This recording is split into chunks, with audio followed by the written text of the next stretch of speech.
Hello friends, my name is Pratik and welcome back to my channel. So if you don't know, I am using Redmi Note 11 from couple of weeks now, almost 3 to 4 weeks, and today I'm going to share my full usage review on this particular device over here. So what are the pros and what are the cons in this one, and should you look at this particular option under 15,000 or 60,000 rupees, then yeah, today's video is for you. So I'm not going to go in detail because I've already done many videos on this one and also the comparison videos, so you can check out that videos as well. So I'm just going to give you an overview and usage review, my opinion on this particular device. So if you're new to the channel, subscribe to the channel for more videos like this, and without wasting any time, let's start the video. So starting with the design first, as you can see, the design is normal. If I remove the case over here, let me show you.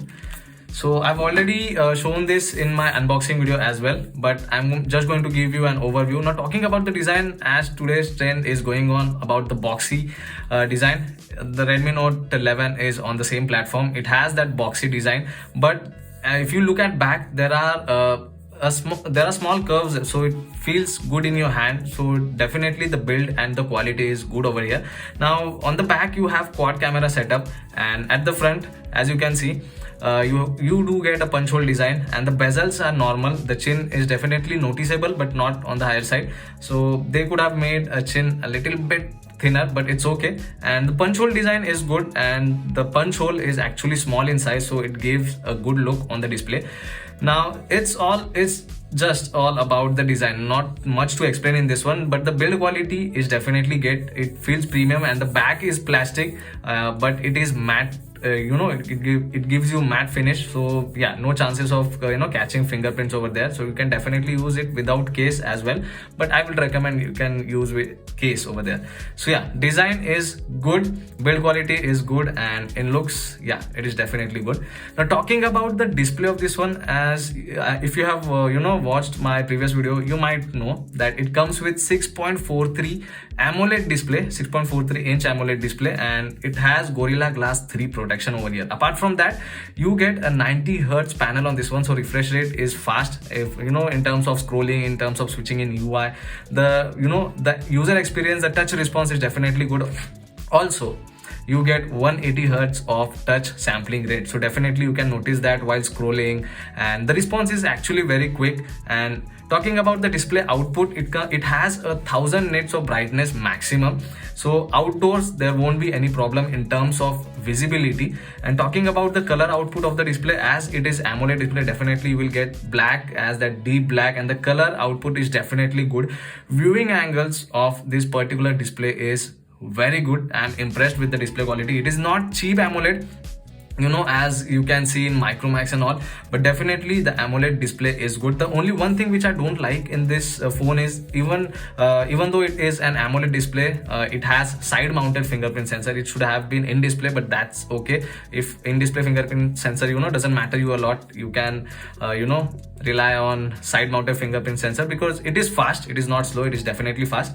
And yeah, overall output of display is definitely good, and it has wide 1L1 support, so you can stream your content on multiple sites like Netflix and Amazon in full HD, so there won't be any issue in terms of content consumption. Now as I speak of content consumption, so it has stereo speakers, so one is at the bottom and the other speaker is at the top. Now output from both the speaker is definitely good. Bass is definitely not that great. Considering it's a budget phone, stereo speaker output is definitely good in this one. You won't face any problem in terms of loudness and all. Loudness is definitely there, and as it is stereo speaker, it will definitely enhance your movie experience for sure. So yeah, overall display and speaker display is definitely good. It is bright, it will give you that good colors, punchy colors, and stereo speakers with AMOLED display, great. Now talking about the hardware, it comes with Snapdragon 680 processor, which is based on 6nm technology, so it is more power efficient as compared to the previous generation. And talking about the battery, it has 5000 mAh battery. Now about that I will talk later. Now talking about the performance of Snapdragon 680, it is not a higher end processor. It is just a decent processor, and the performance is good, I would say, not bad considering its price is definitely good. I also tested Antutu benchmark on this one, so I got somewhere around 2,44,000 of test result on this one. So it is decent. It is not great actually, it is decent, but while using this phone I didn't face any problem in terms of performance. Everything was smooth, even though if you play games in this particular device over here, you cannot play on higher settings, but in medium and balance in BGMI you will definitely get that smooth gameplay, and there was no lag in terms of gameplay over there. So definitely Snapdragon 680 processor is not for high-end gaming because you don't have that high graphic rates or high graphic settings over there. But yeah, if you are not looking for high-end game, you're just looking for a device for normal performance in terms of gaming and other things, then definitely you can rely on this one, because Snapdragon 680 is decent processor and it will definitely do all your day-to-day tasks easily. Now talking about the other thing, it has UFS 2.2 storage type, and which is good in terms of storage speed. Apart from that, yeah, you do get a great performance and great battery life in this one. Not as I told about the battery, it has 5000 mAh. It comes with 33 watt fast charger. Now it will charge your device somewhere around in 60 minutes or 60 minutes or 70 minutes full charge from 0 to 100. So which is a good thing. Even if battery drains, you will be able to charge your device very quickly. Now talking about the screen on time on this device with the 5000 mAh battery life, yeah, it is good. If you are using on the higher end, your usage is intensive, then you will get somewhere around 7 to 8 hours of screen on time. But if you are using it normally, definitely sometimes you can get up to 9 hours of screen on time, which is actually very good.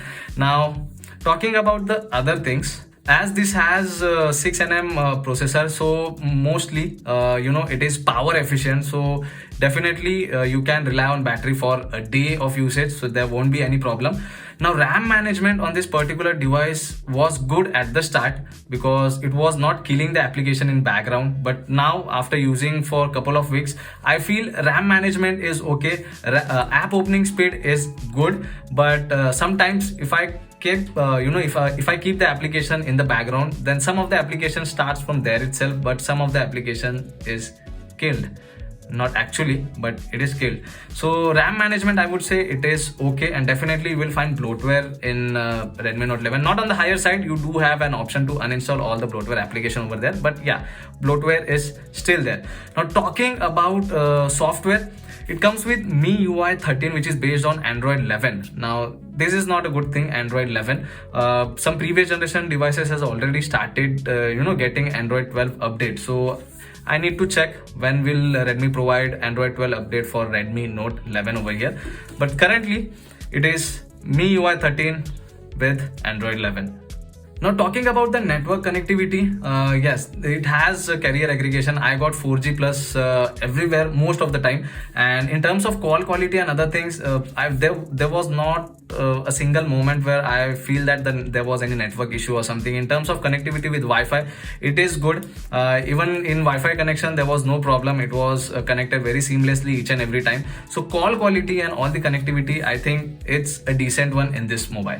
Now done with the display, done with hardware and software and battery life and the speakers and all. Now let's come to the last point, which is camera. Now as it has quad camera setup, which I have explained many times, it has 50 megapixel main sensor, 8 megapixel ultra wide, and 2 megapixel depth and 2 megapixel macro. And talking about the front sensor, it has 13 megapixel selfie shooter. Now talking about the image quality, you will get decent image quality with this one. I even tried it testing with a DSLR camera. I've already done a video on that, so you can check it out.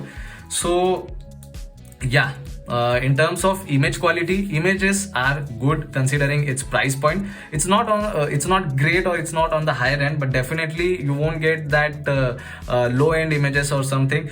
Definitely if you're using 50 megapixel sensor, then images are clear. It tries to balance the dynamic range and exposure and light balance and all. It tries to control everything, but yeah, in some images it definitely fails. And ultra wide sensor is definitely good, field of view is good, but if you're looking for clarity, then you can depend on on main sensor. Now if you look at images from main sensor, as you can see, it is definitely doing processing. Once you click the photos are good, the colors are punchy, it gives you a warm effect in each and every photo. It's the image, the tone quality is not on the warmer side, it is not on the cooler side, it is definitely on the warmer side. So in each and every image, if you're clicking from the main sensor, you definitely get that warm tone in every image.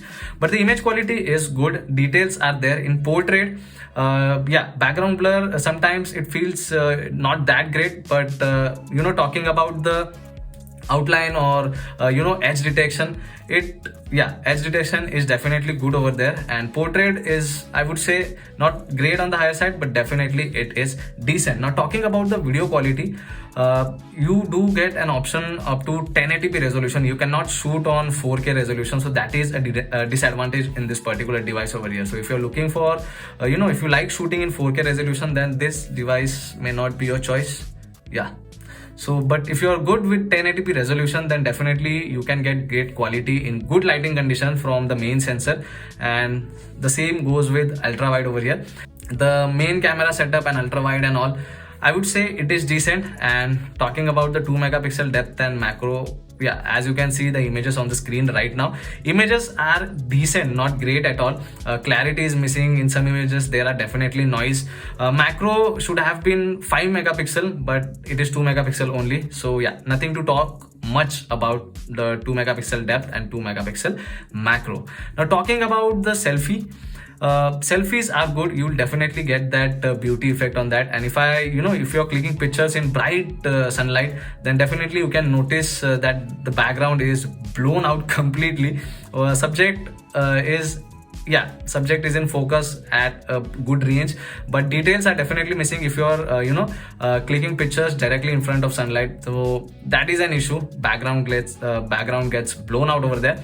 But in terms of detail and all, if you're clicking pictures with selfie in normal lighting conditions or control lights, definitely you will find selfie pictures more good, and details are there. The skin tone is good, it is beautifying your skin, but definitely you can turn it off. So overall, camera quality about selfie and the main sensor, I would say it is decent. It is not great, but considering its price point, as it is a budget phone and many companies skip the camera part in budget phones, that everyone knows. So I would say it is good considering its price. Overall, if you are looking for a stabilized footage in video quality, then definitely you can rely on this one. But the only con is that it supports up to 1080p at 30 fps, not 4K, or not even 1080p at 60 fps. There is no support of 1080p 60 fps. So that is again a disadvantage. So if you're looking for that slow motion, you have to select the slow motion mode, which quality is definitely missing over there. Quality is not great at all. So overall, coming to my final opinion about this device, there are few cons and there are few advantages in this one. So if you are looking for good design, good build quality, AMOLED display, 90 Hz panel, and decent gaming is your requirement, you're not looking for a high-end performer or high-end performance device, then considering all those factors, then this device is definitely good for you, because it has that stereo speaker, so it will definitely enhance your movie experience. And or even if you are playing games without headphones, it will help you. Display output is definitely good, so that is an advantage. It has AMOLED display. So if you are looking for an AMOLED display with 90 Hz of refresh rate, and if you are not looking for high-end gaming, then this device is definitely for you. But if you are looking for a 5G device and your requirement is you want a 4K resolution in shooting and all, then definitely you can skip this device, because it is a 4G device and it is not a 5G device. So if anyone is looking for a 5G device in 2022, there are multiple options which you can look at this price point. But overall, if your requirement is not that great and you're getting whatever you want in this particular device, which I've already explained, then you can definitely look at Redmi Note 11, because I think it is a good option at somewhere around under 15,000 or under 16,000 if you skip some of the points. So definitely I would give a thumbs up to this particular device over here if your requirement is less. But if your requirement is more in terms of gaming and performance, and if you want 5G and all, then you can skip this device for now. So yeah, that's pretty much it for today's video, guys. If you like this video, hit that like button. If you have any questions, write down in comment section below, and don't forget to subscribe to my channel for more videos like this. I will see you all in the next one. Thanks for watching.